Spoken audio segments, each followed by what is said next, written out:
Hola a todos. Bueno, hoy tenemos el gran placer de tener con nosotros en la solapa de un libro aquí en Foro de Foros a Emilio Lamo de Espinosa. Bueno, Emilio, casi no necesitas presentación para muchos de nosotros, pero bueno, cuéntanos, ¿quién es Emilio Lamo de Espinosa?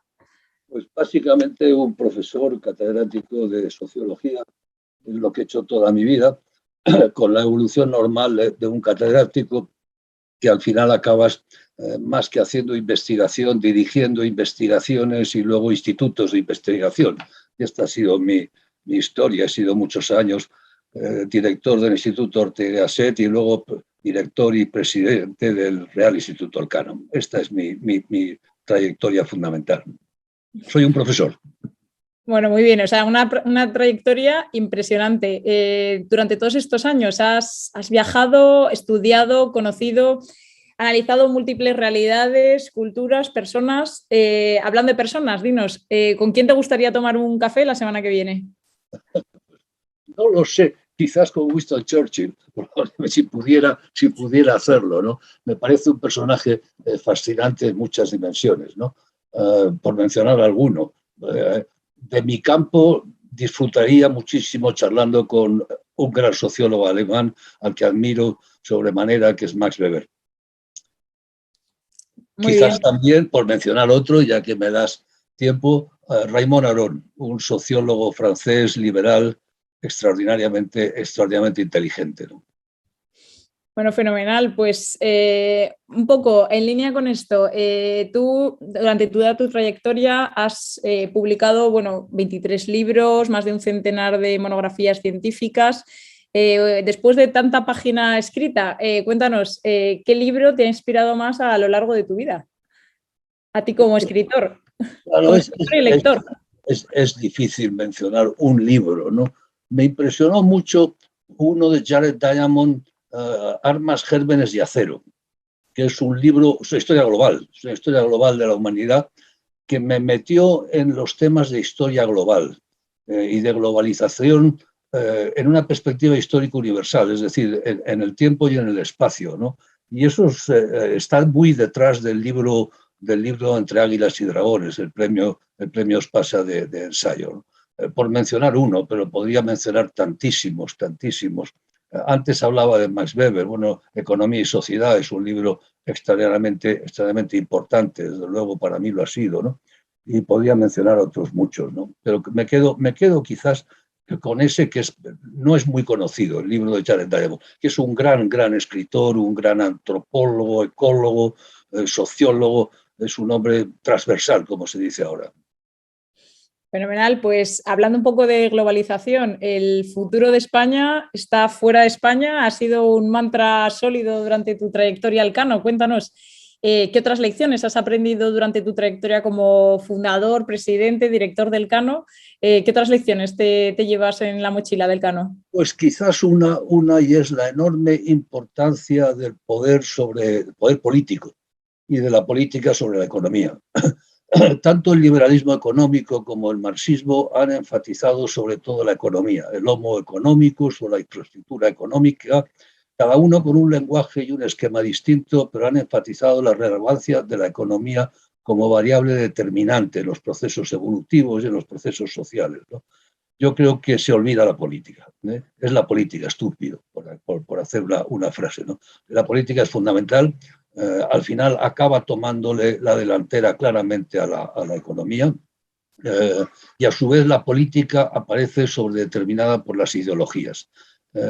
Quizás el arma de destrucción masiva más brutal que ha habido en la historia de la humanidad son las ideologías religiosas, ideologías étnicas o de clase, etcétera. Ha sido básicamente lo que acaba al final, esto de nuevo regreso a Max Weber, lo que al final acaba marcando las tendencias evolutivas del largo plazo.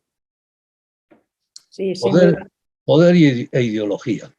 Un poco en línea con esto, en tu libro Premio Espasa 2021, bueno, enhorabuena primero por el premio, por el libro y Entre Águilas y Dragones, el declive Occidente, por poner en claro de qué libro hablábamos. Uno de los temas que hablas en el libro es de Europa un poco y su papel en el mundo, ¿no? Para quien no haya tenido el placer de leer tus perspectivas desde el libro, dinos, ¿Qué es para ti Europa? ¿Te consideras, y ya una pregunta, ¿te consideras más español o más europeo? Primero español, primero europeo. ¿Qué es para ti Europa? Yo me resisto a esas elecciones en que es usted más catalán que más español, etcétera. Yo creo que soy madrileño, español y europeo, como las muñecas rusas, no uno encima de otro, y no hay ninguna contradicción ni ningún problema entre lo uno y lo otro. Me preguntas por Europa. Bueno, vamos a ver, yo creo que Europa sigue en una encrucijada muy crucial. Durante 200 o 300 años la historia del mundo se escribió aquí en Europa, claramente, la historia de América, de Asia, de África, por supuesto, también.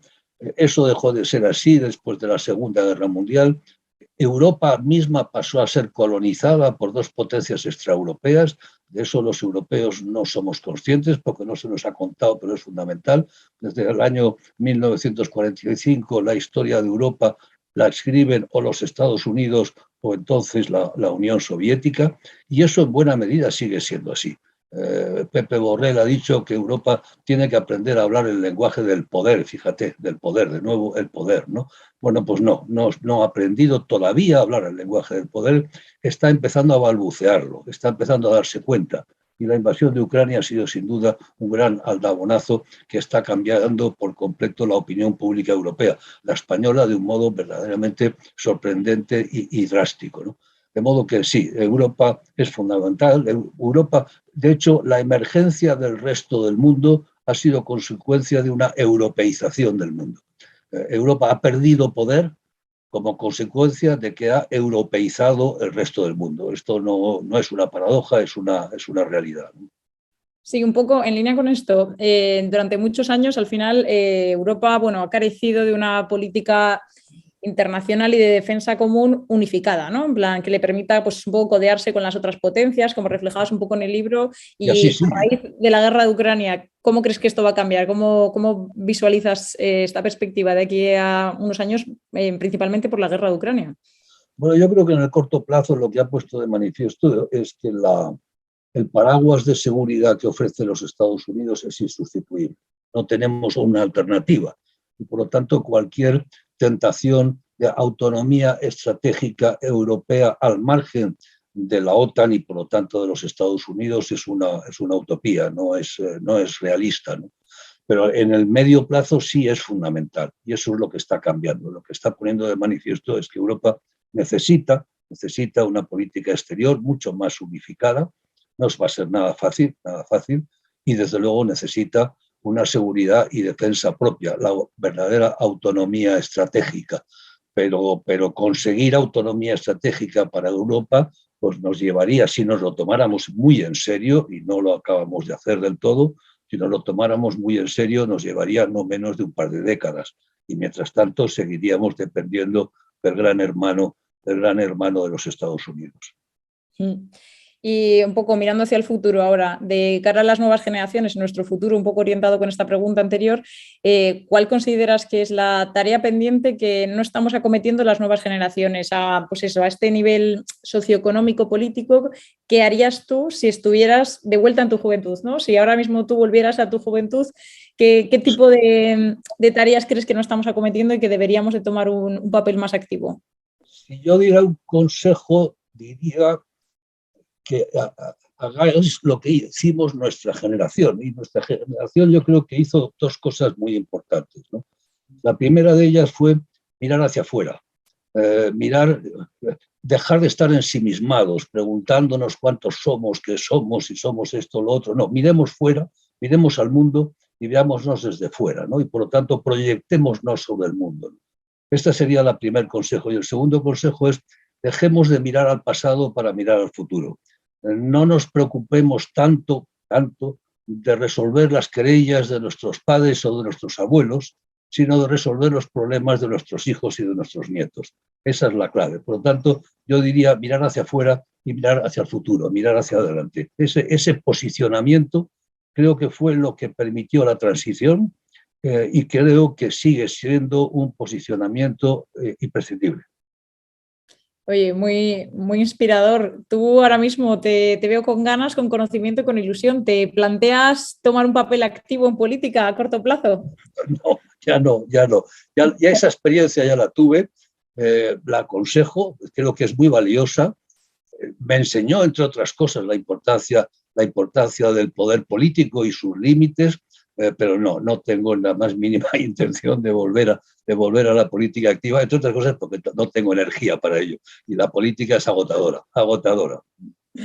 Bueno, entonces, ¿eres optimista respecto al futuro? ¿Crees que de aquí a los próximos años nuestra generación va a ser mejor que ahora en términos de valores, de principios y de sociedad? ¿O crees que eres Bueno, yo creo que lo pesimista y es, a lo mejor claramente, ¿no? Yo creo en el progreso.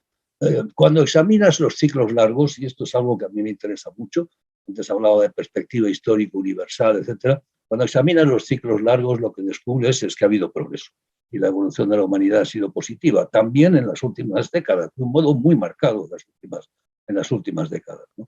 Y desde luego, oye, las generaciones jóvenes estáis más preparados, tenéis más idiomas, habéis viajado más, sois personas más ajustadas, y en ese sentido yo soy optimista.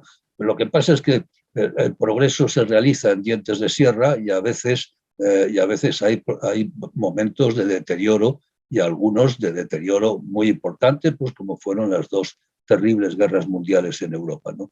Pero en el largo plazo sí soy optimista y desde luego lo soy claramente en relación con las jóvenes generaciones españolas. Entre otras cosas porque tengo 3 hijos y 9 nietos y tengo que ser inevitablemente optimista de cara a ellos, ¿no? Sí, bueno, pues un poco más allá de Europa, por ampliar un poco, ir cerrando un poco las distintas perspectivas. Hablábamos de futuro, de nuevos países, nuevas democracias, nuevos países emergentes, nuevas globalizaciones del mundo. ¿Cómo visualizas que al final en tu libro hablas un poco de cómo Europa ha ido occidentalizando al resto de continentes y países? ¿Cuál consideras que sería una anexión positiva de aquí al futuro en términos de cooperación europea, ¿no? Es decir, deberíamos afianzar, por ejemplo, afianzar más nuestros lazos con la Europa más al este o con el África mediterránea. ¿Qué crees que sería un factor positivo que impulsaría nuestras economías y sociedades de una forma cohesionada y democrática, claro, por supuesto? Hombre, desde luego, y como español, creo que todo lo que sea contribuir a la estabilización del norte de África, de la ribera sur del Mediterráneo, es fundamental. Ahí tenemos una situación muy preocupante y Europa no ha sabido y no está sabiendo estabilizar esa frontera. Tampoco la frontera del este de Europa, tampoco la frontera del este, y lo vemos en este momento con Ucrania, ¿no?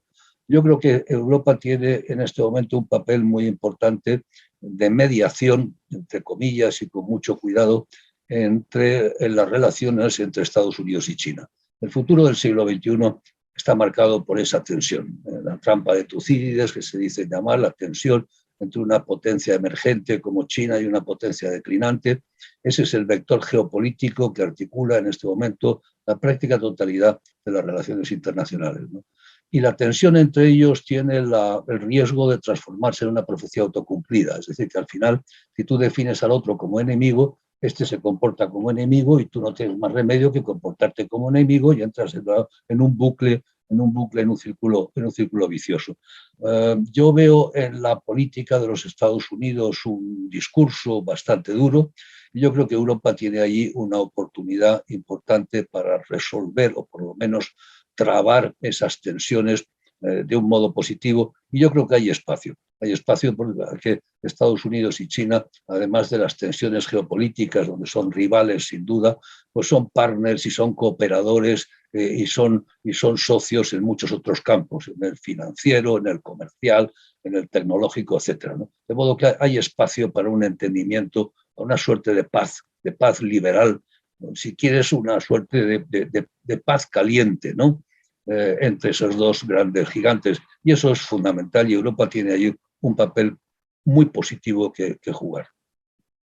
Bueno, pues por mi parte, muchas gracias, Emilio. Yo desde aquí, desde Foro de Foros, La solapa de un libro, os animo primero a todos a leer el libro de Emilio Lago Espinosa.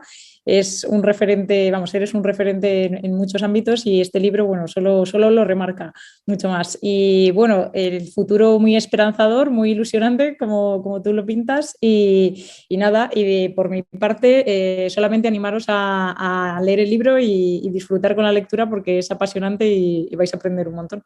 Entonces, bueno, un placer, Emilio. Muchas gracias por la solapa de un libro, estar aquí hoy con nosotros. Gracias a ti, Margarita. Gracias a Foro de Foros.